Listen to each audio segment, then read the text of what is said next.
Hi class, I'm Rob McCormick from Danville, and I would like to share with you some extra research that I did on George Fox. Of course, George Fox is the founder of the Quaker movement.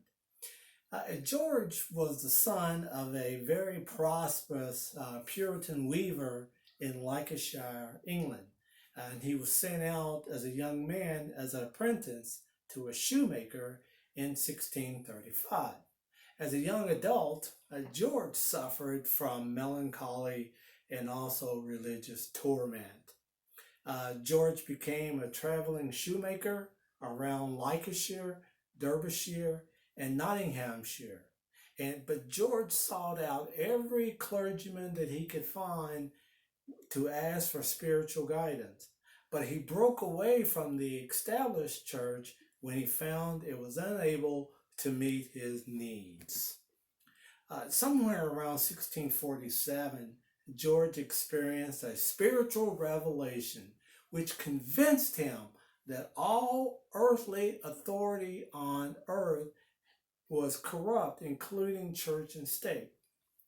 George came to believe that God's message came to individuals directly through an inner light, through personal inspiration.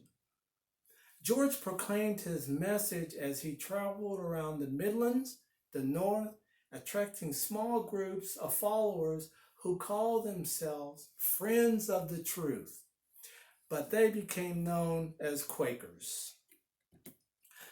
Fox denounced the church, its ministers, and they got him in trouble with authorities. It also led to his arrest in 1649 and 1650. George had a chance to leave prison on the condition that he would join the army to fight against the invasion by Charles II and the Scots.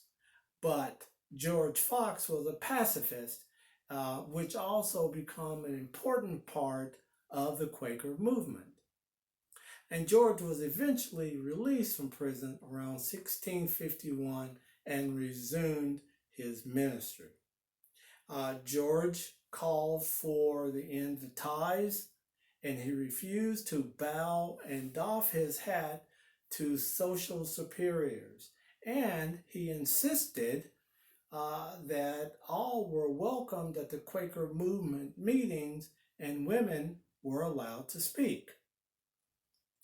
It just so happened in history that a faction of the British Army removes Richard Cromwell as Lord Protector and installs a rump parliament. George Fox advocates with Parliament to be the national church of England. However, the monarchy was restored in 1660. The Quakers became associated with a radical sect and became potential enemies of the new regime. And Fox himself was once again imprisoned in Lancaster for 5 months for conspiracy. During the reigns of Charles II and James II, George struggled to consolidate the Quaker movement and deal with internal problems. George travels to the West Indies, to the American colonies, Ireland, Holland, and Germany, but at this time he's also suffering from ill health. And while at Worcester, he began dictating his autobiography known as his journal, which was published posthumously in 1694. But George Fox's autobiography is regarded as a classic of inspirational literature for religion, and though it tends to downplay the controversies within the early Quaker movement. Nevertheless, George is a huge figure in religious history because of his work with the Quaker movement. Okay, that's it. Thank you. I hope you enjoyed it.